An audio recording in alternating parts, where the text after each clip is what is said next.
자, 시작하면요. 오늘 얘기할 거는 빅뱅 우주론 부터입니다. 여기도 아무래도 학교마다 그러니까 정도차가 좀 많이 나요. 여기를 어렵게 내는 학교들은 정말 지금 주시하고 있는 학교가 설화나 중앙은 여기가 꽤나 어렵게 나올 것 같아. 나머지 내가 더 봐야 되긴 하지만. 그래서 여기서 말하는 이 허블 법칙이 어려우면 식이 파장식을 구하는 거라서 그 식을 굉장히 복잡하게 또는 단계별로 허블 상수부터 우주 크기, 나이까지 좀 자세하게 물어볼 수도 있고, 아니면 정말 간단하게 이론과 아니면 간단한 요 지금 설명한 식들만 설명할 수도 있긴 합니다. 그래서 이건 학교 수업을 좀 잘 들어보셔야 되고요. 우선은 이 단원에서의 흐름은 이제 우리가 저번 주까지 나왔던 게 뭐야? 외부 은하라는 걸 허블이 관측을 해서 우주의 크기를 더 확장시켰습니다. 그래서 여기의 이야기도 우리가 이제 이미 우리는 결과를 알고 있죠. 빅뱅 우주라는 거 고1 때 다 배워왔고, 그리고 현재 우주가 커져가 오고 있다, 팽창하고 있다라는 걸 다 알고 있어. 근데 그거 잠깐 내려놓고 오늘 할 내용은 허블이 관측한 외부 은하와 외부 은하의 팽창부터 천천히 이해하면서 갈 겁니다. 알겠죠? 그래서 이미 결과는 알고 있지만 결과 빼놓고 허블이 관측해서 현재 우주론까지 어떻게 왔는지 여러분이 이제 순서대로 따라가면서 이해할 겁니다. 알겠죠? 그러면서 하나씩 같이 이해해 보자. 자, 먼저 얘기할 건 빅뱅 우주론을 얘기하기 위해선 이 당시의 시대 분위기가 어땠냐? 1900 초반에는 정적 우주론하고 동적 우주론 이야기가 좀 컸어. 정적 우주론은 우주의 크기가 고정돼 있다는 이야기고, 동적 우주론은 우주가 팽창하고 있다는 이야기인데, 이 당시에 이제 정적 우주론은 이제 아인슈타인이 막 주장했죠, 그죠? 그리고 이제 뭐 동적 우주론 아마 프리드먼 이 주장했던 걸 기억하는데, 이때 그거를 깨고서 명확하게 팽창 우주로도 갔던 게 허블이 관측한 외부 은하 때문입니다. 자, 한번 보자. 자, 허블이 외부 은하의 스펙트럼을 관측하기 시작해요. 자, 저번 이야기가 이제 그 안드로메다 성운을 은하라는 걸로, 외부 은하라는 걸로 인식하고 나서 우리가 형태학적으로 은하들을 구분을 했었죠, 그죠? 그 내용 이어서 가는 겁니다. 그래서 외부 은하의 스펙트럼을 관측하니까, 자, 허블은 거리가 알려진 외부 은하의 스펙트럼들을 가지고서 대부분의 은하들에서 뭐가 나타났어? 멀어질 때 뭐가 나타나? 적색변이 나타나. 이거 안드로메다는 조금 모호했지만 저 어느 정도 멀리 있는 은하일수록 굉장히 빠르게 더 큰 편의가 나타나는데, 이 편의가 나타나려면 도플러 효과로서 뭐가 나타나야 돼? 속도를 가져야 했죠. 그것도 후퇴 속도를 가져야 했어. 그래서 외부 은하들이 우리 은하로부터 멀어지고 있다라는 걸 알아야 될 겁니다. 그래서 이 멀어진다는 이야기로 허블 법칙까지 갈 거예요. 그러니까 좀 반복적이지만 확실하게 짚고 넘어갈 겁니다. 자, 그러면 적색 편이란 건 후퇴 속도인데요. 자, 스펙트럼에 나타난 흡수선에, 자, 지금 이거 이렇게 써있는 거죠. 세모같이 생긴 거랑 이렇게 생긴 거, 이거 지금 뭐죠? 요걸 이 세모를 뭐라고 해?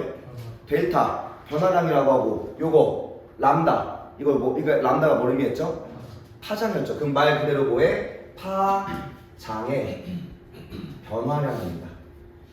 자, 요 파트가 좀 중요한 이유가, 여기서 말하는 파장의 변화량은 단순히 은하 간의 파장의 변화량도 볼 수 있지만, 지금 시선 속도가 나오는, 지금 이순신은 빠졌죠? 거기가? 아닌가? 거기 저번에 했지? 그건 아니고, 그리고 여기가 들어가는 앞에서 한 시선 속도, 여기가 나오는, 즉 시선 속도에서 적색편이나 청색편이와 같은 주기적인 파장 변화가 나타나는, 거기서 이 식을 가지고서 또 계산시키기도 합니다. 그다음 그거 좀 중요한 파트예요.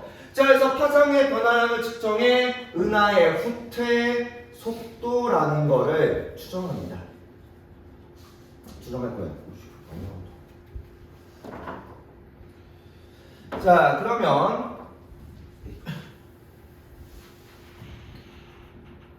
후퇴 속도. 자, 이 후퇴 속도를 구하는 후퇴 속도 V는, 자, 우선은 우리 보통 이 식에서 C가 뭘 의미하죠? 자, 우리 여기서 결국 스펙트럼은 뭘 의미해? 빛을 보는 거잖아. 그러면 우리 빛의 속도겠죠. C는 광속이라고 할 거고요. 그러면 이런 이야기야. 자, 간단하게 얘기하면 어떠한 관측자가, 이렇게 관측자가 어떠한 은하를 바라봅니다. 그럼 은하에서부터 파장이 쭉 오겠죠, 그죠? 요 파장이 일정한 파장이 올 거야. 이 파장의 간격을 결정하고 파장이 오는 속도는 뭐예요? 일정한 간격의 파장이 오는 거 보고 빛의 속도로 오겠죠, 그죠?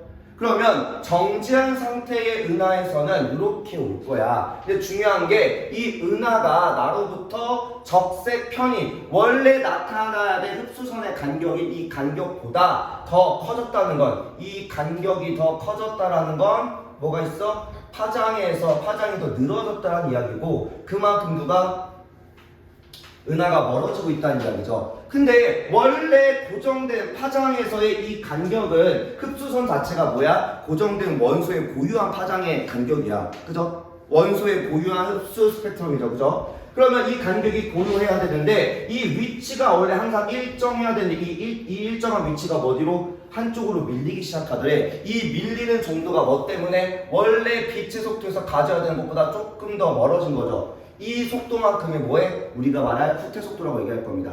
이해돼요? 그래서 이때 후퇴 속도는 C, 빛의 속도 곱하기 우리 제로 붙으면 초기값이죠. 여기는 원래란 말 쓸 겁니다. 이건 처음값보다 이제 고정된 그러니까 기준값. 그러니까 원래 또는 기준 스펙트럼이죠. 기준 흡수선.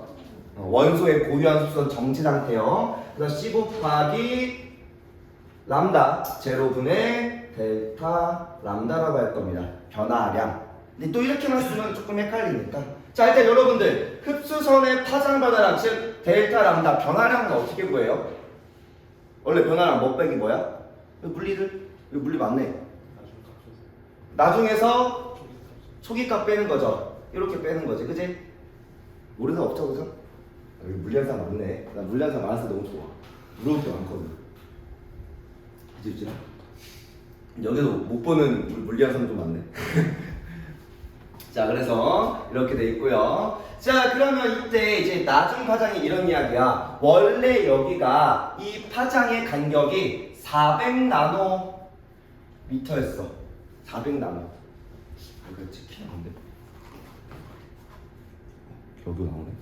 자, 그런데 이렇게 늘어난 정도가 한 420나노미터만큼으로 파장이, 그러니까 이 위치가 이렇게 조금 이동한 거야. 이동했어. 그러니까 여기를 요 기준을 기준으로 한 420까지 밀려 나갔어. 그러면 파장의 변화량은 얼마야? 변화량은 20이죠, 그죠? 420 빼기 400이 되니까 400 여기는 20이 될 거고, 그러고 파장은 원래 람다 제로는 400이었으니까 그럼 정리하면 400분의 20이 되는 거죠. 얼마? 20분, 즉 0.05%로 의미하면 5% 밀린 거죠. 그죠? 자, 이게 뭔 얘기냐? 그러면 이렇게 돼 있으면 이거 C를 뒤집으면 뭐가 돼요? C분의 V는 람다 제로분의 델타 람다죠. 그죠? 그러고 이거 어차피 고정함수가잖아. 값이잖아. 그러면 이 말 자체가 뭘 의미하냐? 지금 얘가 아까가 5% 나왔잖아요. 그러면 이 5%가 뭐에 대한 이야기야? 광속에 대해서 5%로 가고 있다는 이야기예요. 이해돼요? 이해돼? 광속의 5%로 얘가 멀어졌구나. 즉 광속에 대비 얼마큼 파장이 변했는지. 그래서 이걸 뭐라고 할 거냐? 얘 자체는 람다, 그러니까 델타 람다 자체는 파장의 변화량이고요. 요거 전체는 뭐해? 결국 뭐야? 빛에서 변화한 정도. 이걸 우리가 파장의 변화율이라고 했거든요. 변화율. 이 변화율만큼 속도를 가졌구나라는 되게 간단한 식이에요. 정말 간단한 거야. 빛의 속도로 가고 있는 친구가 빛의 몇 퍼센트로 이동하면 그만큼 속도가 추가돼서 그 퍼센트만큼 파장이 더 증가하거나 감소한다는 이야기야. 이해될까? 그런 이야기야. 보통은 엄청 작죠. 우리가 빛의 속도로 가기가 되게 어려워. 물론 거리가 엄청 멀어지면 가능하겠지만. 그래서 이걸 변화율이라고 할 거고요. 이 변화율은 그럼 만약에 자 400에서는 420만큼 밀렸죠. 그러면 만약에 여기 500선에서 얘는 얼마큼으로 밀릴까? 얼마로 밀릴까? 여기서의 x 나노미터는 얼마일까요? 만약 이게 매우 먼 은하 얘라고 얘기하면 여기서 420 밀렸어. 그럼 여기서는 얼마일까? 500 얼마? 자, 여기서 이제 헷갈리죠? 그러면 봐야지 하지 않나? 자, 고민이 20이냐 아니면 25냐야. 이게 똑같은 파장만큼 가냐 아니면 똑같은 변화량을 가지는데, 이때 변화율은 각 파장마다 다 고유하게 각 파장마다 동일한 변화율을 가집니다. 동일한 변화율이야. 량이 아니야. 량이 아닙니다. 변화율이라는 건 지금 뭐해? 얘 아까 5% 이동한 거였잖아. 0.05만큼 이동한 거잖아. 그죠? 그러면 얘도 똑같이 파장이 얼마만큼? 0.05만큼 이동해야겠죠. 5%만큼. 그럼 여기에서 5%가 얼마야? 500의 5%가 25만큼이죠. 그럼 여기가 뭐가 돼? 525 나노미터가 됩니다. 이해돼요? 당연히 파장이 더 길면, 그래서 잘 보시면 파장이 더 길수록 이동하는 폭이 더 어때? 조금씩 더 넓어지죠. 당연한 말이야. 똑같은 변화량이 아니라 똑같은 변화율을 가질 거야. 속도에 대비, 빛의 속도에 대비. 이해돼요? 알겠죠? 이게 이제 나중에 여러분이 심화 문제와 또 여기 수능 문제로 나갈 때는 이게 매우 중요합니다.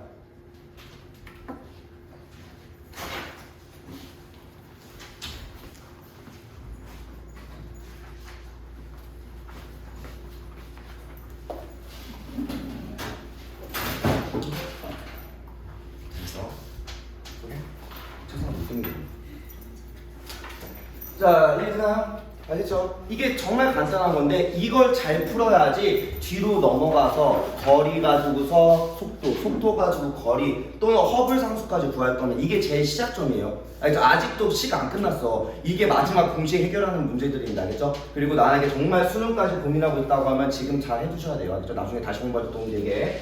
자, 어쨌든 뭐 어렵게 나오면 이렇게 나온다는 이야기고 사실 대부분한테 그렇게까지 빡빡하게 굴진 않아. 그냥 적당하게 이론으로만 가장 간단하게 한 3등급 정도의 이론으로만 얘기하면 식은 요 정도로 외워두시고 딱 한 번 풀어볼 줄만 알면 되고요. 그리고 이제 나머지 개념으로 가볼게요.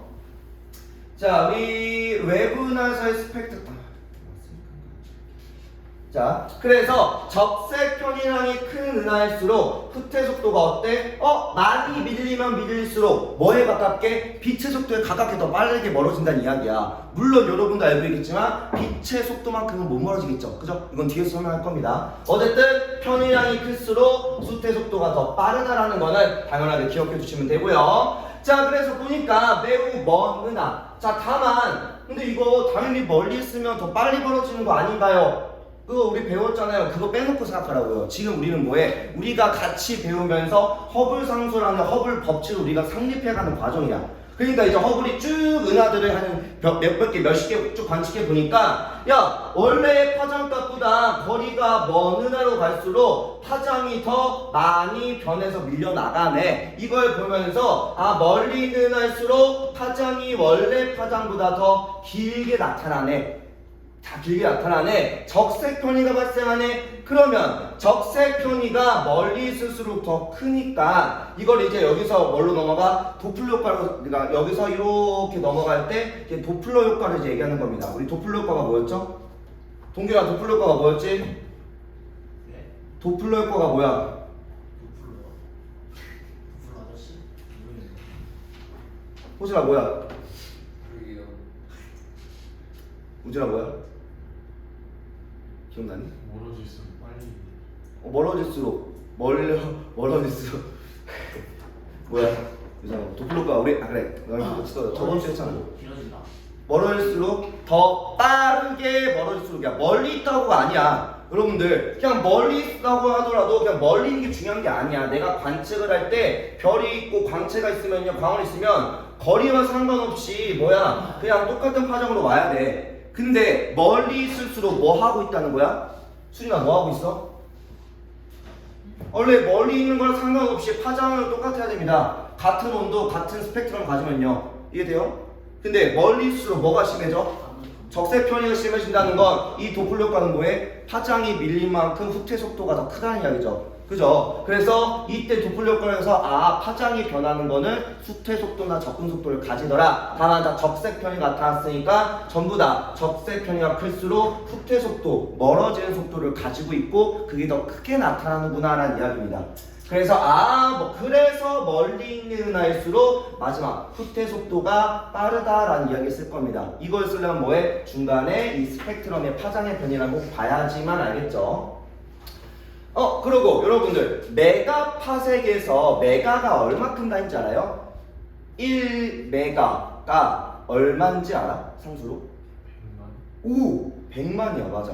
100만 둘, 셋, 넷, 다섯, 여섯. 이게 곱하기 10의 6승짜리죠. 그죠? 우리가 이거 메가라는 말을 많이 쓰진 않아. 물론 컴퓨터를 좀 다루면 씁니다. 컴퓨터 용량할 때 킬로바이트, 메가바이트, 기가바이트, 그 다음에 테라바이트로 가죠. 이게 다 3승짜리야. 10의 3승짜리. 우리가 그거죠. 1m가, 그러니까 1000km, 1km가 1000m죠. 1km는 10의 3승짜리입니다. 이해돼요? 미터로 바꾸면. 그런 거라서 메가파섹은 다 뭐하냐? 1 곱하기 10의 6승 파섹짜리다 라고만 알아만 두세요. 알겠죠? 나중에 계산을 시키는 데가 있어. 요 산수 구할 때 이거는 이렇게 알아두시고, 요거 밑에 문제 두 개 풀어봅시다.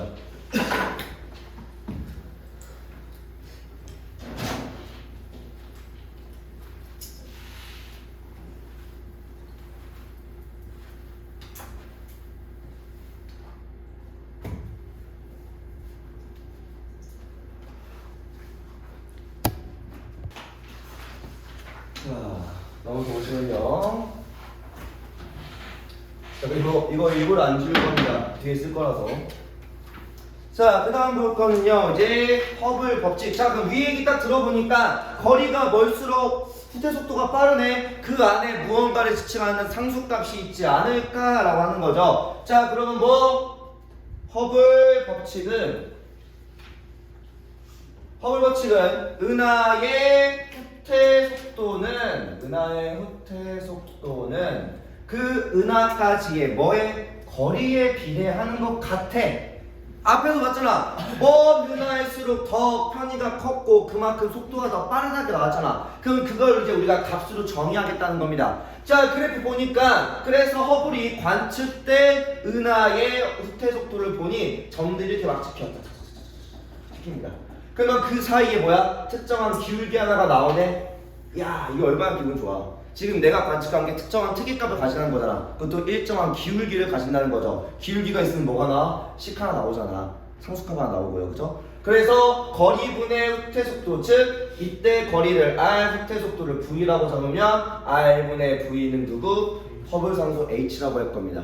이해돼요? 그래서 이렇게 만든 게 누구야? 이게 허블 상수가 되는구나. 이 허블 상수가 뭘 뜻해요? 거리에 따른 후퇴 속도를 값을 나타내는 거죠. 그러면 이 식에서 그러면 여기 뭐야? 후퇴 속도는 뭐 곱하기 뭐야? 이거 식 넘어가면은 후퇴 속도는 어떻게 구하면 돼? H 곱하기 R, 즉 H는 허블 상수더라. 자, 그럼 이 두 식을 합치면 뭐가 돼요? 자, 아까 위에서 배운 게 뭐였어? V는 C 곱하기 람다 제로의 델타 람다. 근데 V는 허블 상수에서 V는 H 곱하기 R이 되겠죠. 그죠? 자, 그럼 여기서 V 구해왔고 허블 상수 우리가 주어준다고 하면 뭐 구할 수 있어? R은 뭐 분의 뭐야? H 분의 V가 되겠죠. 그래서 이걸로도 거리 구할 겁니다. 알겠죠? 거리가 얼마쯤 있을 건지. 자, 그래서 우리 허블 상수는 이거는 이제 실험 상수겠죠. 실험을 통해서 나온 관측을 통해 나온 비례 상수 값이고요. 이게 우주가 얼마나 빠르게 팽창한지에 대한 측정 값입니다. 알겠죠? 그래서 팽창하는 정도를 나타내고요. 그래프에서의 기울기는 방금 얘기했듯이 은하까지의 거리분의 후퇴 속도를 뜻하기 때문에 문제에서 이 h 값을 구하라고 할지 후퇴 속도를 구하라고 할지 거리를 구하라고 할지는 몰라요. 아니면 이거 주어지고 얘 구하라고 할 수도 있고요.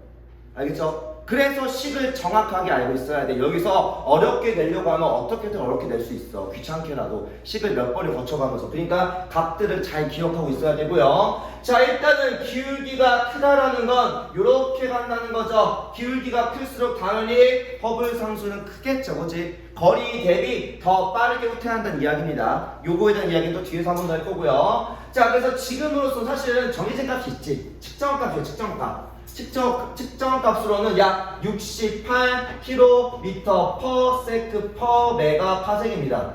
값이 좀 특이하죠, 그죠? 특이해. 근데 원래대로 가면은 원래 얘랑 곱해줘야 되긴 합니다. 그러긴 해요. 그건 나중에 얘기할게. 어쨌든 자 이게 왜 그래? 이때 얘가 메가파섹 분의 킬로미터 퍼 세크다 보니까 뭐야? 여기 식이 이렇게 요대로 합쳐져 있긴 합니다. 근데 중요한 건 이거 둘 다 얘도 거리값이고 얘도 거리값이야. 그럼 계산 가능해 안 가능해? 가능합니다. 이거 계산 가능한 값들이에요. 알죠? 이거 가지고 나중에 우주의 크기랑 우주의 나이 구할 겁니다. 알죠? 자, 그래서 1메가파섹 거리에 있는 거 그냥 간단하게 얘기하면 이거야. 자, 1메가파섹 거리에 있는 친구는 올라가면 뭐한다? 후퇴 속도가 약 한 68 정도로 나온다는 이야기야. 지금으로선 요게 상수값인데 68이 계산하기 그렇게 기분 좋지 않죠? 그죠? 그래서 보통은 70으로 많이 줍니다. 이해돼요? 보통은 70값을 많이 주고요. 만약에 10메가파섹에 있는 애면요 후퇴 속도가 얼마야? 얼마? 10메가파섹 있으면 680이죠, 그죠? 그냥 뭐야 68 곱하기 10해서 아예 680km/s로 후퇴하고 있더라 라는 이야기입니다. 그래서 거리 구하는 그렇게 어렵진 않아요, 그죠?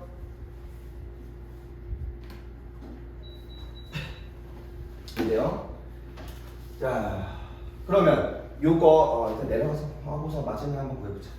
열심히 줄게. 자, 그러면 이런 허블 상수의 의미는요 결국은 뭐해? 멀리 있는 은하일수록 더 빠른 속도로 후퇴하고 있는, 결국은 뭐야? 은하 자체가 속도를 가진다가 아니라 은하와 은하 사이를 구성하고 있는 공간 자체가 뭐한다? 팽창한다는 거야. 그래야지 나와 거리와 나와 방향과 상관없이 뭐하고 있어? 다 똑같이 멀어지고 있으니까요. 이해돼요? 특별한 중심 없이. 그래서 이렇게 보면 자 여기는 파장의 변화량 값이고요. 거리가 멀수록 이 기준이 하나 욕심인 것 같네. 기준이 여기서부터 기준 잡아서 요 두 개 H와 그러니까 우리 수소랑 칼륨의 수선이 이렇게 두 개 쫑쫑 있죠. 이게 조금씩 더 많이 밀리기 시작하죠. 이게 실제 이제 스펙트럼 모습인데 이렇게만 보기 쉽지 않다 보니까 보통 밑에 있는 그림처럼 볼 거예요. 일단은 거리가 멀면 멀수록 어때요? 후퇴 이 변이량도 점차 더 커져가는 거죠. 자, 우리 식만 세워볼까? 우리 이 친구를 식으로 한번 세워보자. 얘의 후퇴 속도는 아까 C 곱하기 뭐였어? 우리 후퇴 속도 V는 C 곱하기 람다 제로분의 변화량 델타 람다인데 요거는 그냥 값을 줄게요. 기준량은 695.1이었나? 1 맞다. 1 나노미터 기준으로 잡을 겁니다. 그럼 여기다 식만 구해봐, 식만. V는 C 풀어서 광속 얼마? 광속은 뭐 광속도 보통 줍니다. 근데 외워서 광속은 앞으로 쓸 일이 많이 있을 수도 있고요. 쓰기만 하면 뭐예요? 3 곱하기 10. 계산하는 건 아니야. 계산 귀찮잖아. 어차피 값이 있으니까 퍼세크 곱하기 595.1 나노미터 분의 변이량이 얼마? 변이량이 줘버렸네, 그죠? 줬으니까 그냥 3.8 넣으면 됩니다. 8 나노미터 이런 식으로 나올 겁니다. 물론 값은 이렇게는 안 주고 보통 아까 내가 한 것처럼 이쁜 값 줄 거야. 보통 한 1%에서 보통 5% 아니면 1%나 5% 이내 내지로 해서 좀 적당한 값으로 나올 수 있게 적당하게 못 풀 수 있게 나올 겁니다. 그러니까 계산해보면 대충 다 풀릴 거예요. 학교 쌤들도 딱 떨어진 값을 좋아하다 보니까. 자, 그래서 이렇게 식을 세우는 거 10만 잘 세울 수만 있으면 될 것 같아요. 우선은요. 알겠죠? 자, 그러고서 넘어갑시다. 자, 695.1이니 600, 이거 500, 내가 아예 처음에, 이거 아예 내가 잘못 썼다. 원래 여기 이거 원 문제가 300짜리다. 미안. 같이 상했지. 300도 약 400 조금 안 되는 걸 됩니다.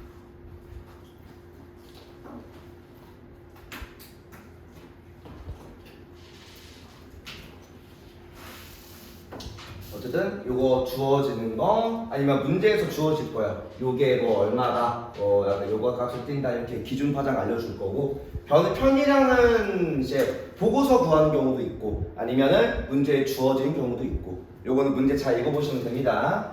자, 그래서 요거는 여기 계산이야. 저 뒤에 넘어가서 하고요. 요 계산 그러면 요거 한번 해봤으니까 얘 계산해볼까?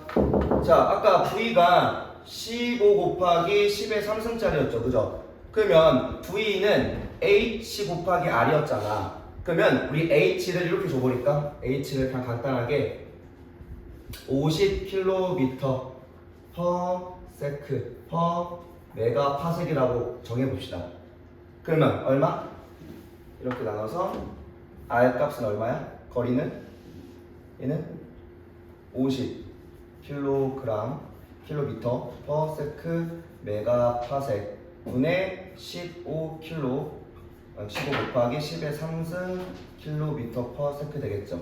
그죠? 그러면 요거 쓱쓱 일단 지워놓고 얘 나누면 3 되겠네. 그죠?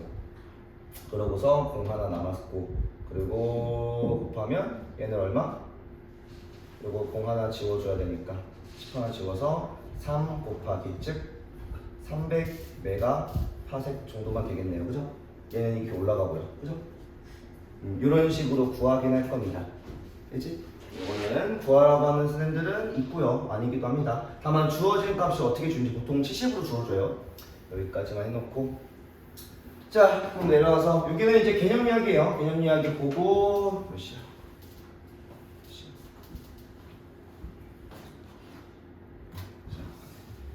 자, 그래서 은하까지의 거리와 편이랑은 이제 뭐랑 이제 거리랑 편이랑을 정확하게 비교하겠다는 겁니다. 거리가 멀수록 편이랑은 커져가네. 그래서 편이랑의 후퇴 속도는요, 편이랑이 클수록 외분의 후퇴 속도도 빠르다라고 할 거고요. 방금 얘기했던 것들이야. 그래서 결국은 거리가 멀수록 후퇴 속도가 빠르다 위에서 했던 이야기입니다. 그리고 직선에서의 기울기는 모르면 이것들을 점을 막 찍어보니까 특정한 기울기가 나오네. 이 기울기를 허블 상수다. 이 허블 상수로 거리를 구할 수도 후퇴 속도를 구할 수도 파장의 변이량을 구할 수도 있습니다. 알겠죠? 그래서 여기서 파장되는 문제는 여러분이 꼭 풀어보셔야 됩니다. 그래서 얼마큼 강조했지가 다르고 사실 얘는 그림 보기가 쉽지 않다 보니까 이런 식의 그래프로 주기도 합니다. 기존 파장 하나 띡 줘놓고 이렇게 파장이 얼만큼씩 변하는지 이렇게 줄 겁니다. 그래서 붉은 선의 위치가 원래 위치보다 파장이 긴 붉은 쪽으로 이동할 거야. 자, 가나다가 정확하게 어떤 거리인지 몰라도 파장의 길이가 더 길어지는 편이랑이 나보다 다가 더 길어지네. 후퇴 속도도 누가 더? 가보다 나보다 다가 더 길어진다라는 말입니다. 그래서 후퇴 속도는 빠르다. 즉 거리가 멀수록 후퇴 속도가 빠르네. 결국은 우주가 뭐하고 있어? 팽창하고 있어 라는 주장입니다. 알겠나요? 그래서 이제 뭐가 만들어진 거야? 아, 그러면 우주는 특정한 허블 상수라고 하는 거의 값에 따라서 거리에 따라 후퇴 속도가 발생하는 우주가 공간이 팽창하고 있구나 라고 설명이 됩니다. 자, 그래서 우주 팽창의 의미는 자, 우주가 팽창할 때 각각의 은하가 움직이는 게 아니라 이거 좀 중요합니다. 물론 은하도 은하만의 고유한 속도를 가지기도 해요. 우리도 이제 은하 내에서 벌 돌기도 막 하고 은하도 어떠한 은하나 내 속도를 가지긴 하는데 그거를 무시하고도 은하 사이에 누가 우주의 공간 자체가 팽창할 겁니다. 공간 자체가 팽창하면서 은하들 간의 거리가 점차 더 멀어지고 있어. 그러면서 우주의 팽창에 대한 얘기, 즉 우주 팽창은 공간의 팽창이라는 거, 요거를 잘 기억해 두자고요. 그리고 이 공간이란 말에서 우리가 맨 마지막에 이제 해석할 암흑 에너지라는 얘기도 나올 겁니다. 자, 다만 이렇게 우주가 팽창하고 있으면 우리 은하 내에 있는 별들 간의 거리도 멀어지나요? 그거는 은하 내의 별들은요 서로 간의 인력, 즉 서로 간에 강한 중력이 있기 때문에 은하 내에서의 별들 간의 간격은 넓어지지는 않아. 은하 자체는 커지진 않아. 그러니까 특정한 거리 내에서는 특히나 우리 앞에서의 외부 은하도 뭐 있었어? 적당한 거리에 있는 우리 안드로메다 은하 같은 경우는 어때요? 우리랑 가까워지고 있었죠, 그죠? 그래서 오히려 너무 가까우면 중력영향이 더 커지기는 하다만 대부분은 그 거리보다 멀리 있기 때문에 은하끼리는 대부분 다 팽창하고 있더라, 멀어지고 있다는 이야기입니다. 자, 그래서 은하들은 우리 모든 은하에서 어차피 서로 다 멀어지고 있다 보니까 우리 은하가 당연히 은하의 중심은 아니고요. 그러고 우주의 중심을 정할 수 있어 없어? 어때? 없다라고 할 겁니다. 그래서 B라는 관점에서 A와 C를 봤을 때 30km야. 그러면 똑같이 직선상, 이거는 뭐야? 문제에서 직선상에 있을 때, 직선상에 은하가 존재할 때 라고 문제에서 아마 가정을 해줄 겁니다. 결국 직선상에서는 거리에 비례해서 다 멀어질 거니까, 그러면 B에서 C가 30km/s로 멀었으면 C에서 B를 봐도 30, 대신 C에서 A를 보면 그만큼 더 멀어졌기 때문에 더만큼 거리에 비례해서 더 빠르게 멀어져서 보이겠죠. 그러고 직선상 문제에서 조금 더 나오면 뭐가 나와? 직선상에서 말고 다 똑같이 은하가 있는데 여기서 여기 있는 은하랑 여기 있는 은하랑 이렇게 옵니다. 그럼 내가 바라봤을 때 요만큼 시선 속도에 따라서 속도 속도 가지겠죠. 내가 얘를 바라봤을 때 이만큼 멀어지겠죠. 그럼 얘가 얘 바라봤을 때 어떨까? 이만큼 멀어집니다. 이해돼요? A라는 별, B라는 별, C라는 별이 있을 때 이때 누가? B가 C를 바라봤을 때는 뭐해? 요만큼 멀어지겠죠. 그죠? 왜? 거리가 달라서 그래. 거리가 달라서. 우리는 여기서 A에서 C를 이만큼 거리를 봤을 때 거리가 대각선이가 더 먼 만큼 이만큼의 후퇴속 발생하는데 얘는 그거보다 더 짧은 거리를 보겠죠. 그러니까 후퇴속도 더 적게 발생하는 것처럼 보입니다. 이해돼요? 이거가 뭐랑 관련있을까? 얘 각도랑 관련있겠죠. 또는 얘 각도랑 관련있겠지. 이 각도에 비례해서 요 후퇴속도가 나옵니다. 알겠나요? 그래서 여기도 똑같이 특수삼각비를 쓰기도 해요. 이것도 심화가정 문제에서 물어보기도 합니다. 요거는 학교에서 어디까지 설명했는지 하시고, 난 여기까지만 설명할 거야. 우주나이는 쉬었다 할 거예요. 머리 좀 식히고서. 자, 그래서 정신 안 차려. 팽창하는 우주의 시간을 거꾸로 되돌리면 뭐야? 우주는 어디 있었어? 한 점에 모여 있었다라고 추정하고요. 그래서 우주는 초고온 초밀도 상태에서 팽창했었다라고 하는 이제 팽창우주론, 즉 빅뱅 우주론의 근간이 되었다까지만 얘기할 겁니다. 이 뒷내용은 머리가 좀 아프기 때문에 잠깐 쉬었다 합시다. 정신 좀 차리고요.